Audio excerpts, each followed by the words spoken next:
Dan dengan mengucap Bismillahirrahmanirrahim, sore hari ini saya resmikan Jalan Tol Balikpapan Samarinda Seksi 1 dan Seksi 5. Di bawah pemerintahan Presiden Jokowi akan beroperasi tol sepanjang 3 kali Pulau Jawa atau 3.196 km pada akhir 2024. Hal ini tentu capaian luar biasa dalam pembangunan infrastruktur.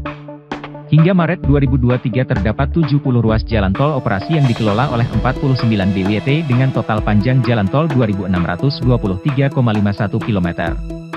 Ditargetkan hingga akhir 2024 akan tersambung jalan tol sepanjang total 3.196 km, di mana jalan tol yang saat ini dalam tahap konstruksi sepanjang 720 km. Kepala Badan Pengatur Jalan Tol, BPJT, Kementerian PUPR Danang Parikesit menjelaskan, jalan tol yang sudah terbangun dan mulai beroperasi sepanjang tahun 2023 ini sepanjang 24,39 km. Selanjutnya, direncanakan hingga akhir 2023 jalan tol beroperasi akan bertambah 309,78 km. Sedangkan pada tahun 2024 ditargetkan sepanjang 262,41 km jalan tol akan beroperasi. Ia mengungkapkan bahwa masih ada beberapa kendala penyelenggaraan jalan tol, di antaranya keterbatasan fiskal pemerintah serta penurunan kemampuan investor akibat kondisi perekonomian global. Infrastruktur adalah long ball game, manfaatnya hanya bisa diraih dalam jangka panjang.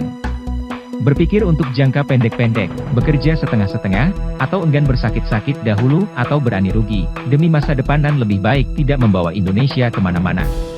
Mengapa jalan tol? Karena dibutuhkan konektivitas lancar bebas hambatan. Ketika infrastruktur layak, mobilitas bukan lagi hambatan pertumbuhan. Sekarang mari kita bercerita tentang Amerika Serikat. Namanya Dwight D. Eisenhower, Presiden ke-34 Amerika Serikat, yang menjadi pendobrak dan penggerak dalam pembangunan di Amerika Serikat. Meskipun pernah menjabat presiden, Eisenhower kalah populer dibanding tokoh kompatriot karismatik sezamannya, sebut saja Roosevelt dan Kennedy. Namun ada satu catatan menarik dari kepemimpinan Eisenhower selama beliau menjabat sebagai Presiden Amerika Serikat. Catatan itu bernama West Interstate Highway, sebuah mega proyek infrastruktur jalan bebas hambatan. Bukan proyek jalan tol biasa, ini adalah proyek yang mengubah wajah Amerika Serikat dalam waktu setengah abad berikutnya.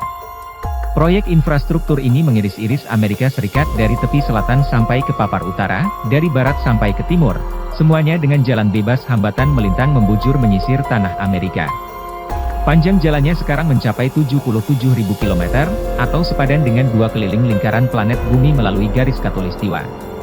Sebelumnya tidak pernah ada presiden yang mempunyai mimpi sebesar ini. Jangan pernah membayangkan bahwa Amerika Serikat dulu adalah negara yang mempunyai infrastruktur yang megah seperti sekarang.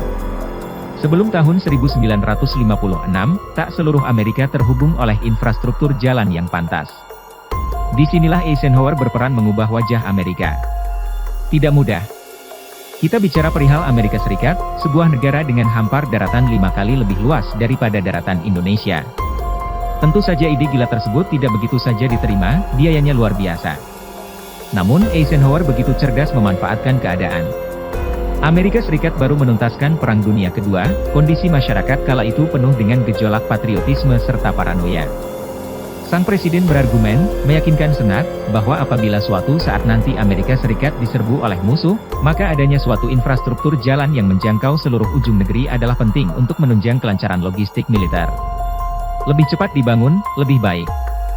Palu diketuk, Senat menyetujui megaproyek ini demi pertahanan negara.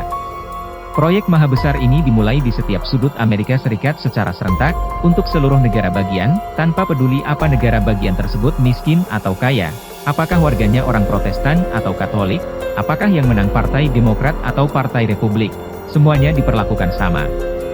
Beberapa puluh tahun kemudian tol-tol yang investasinya telah balik modal pun sekarang sudah digratiskan, bahkan hanya tersisa sedikit yang masih berbayar. Sepanjang 40 tahun pertama West Interstate Highway ini berdiri, prestasinya pun bukan main-main. Menyelamatkan nyawa lebih dari 187.000 jiwa. Mengurangi kecelakaan lebih dari 12 juta jiwa, dibanding jalan biasa. Meningkatkan kualitas hidup rakyat Amerika. Memberi manfaat ekonomi $6 Amerika untuk setiap ongkos $1 Amerika, atau 6 kali lipat. Menunjang pertumbuhan ekonomi Amerika selama puluhan tahun.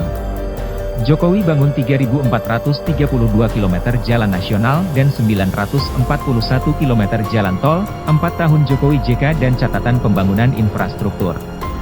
Indonesia telah bergerak cepat, keberadaan infrastruktur merupakan kebutuhan penting yang selama ini menjadi hambatan mencapai kemakmuran.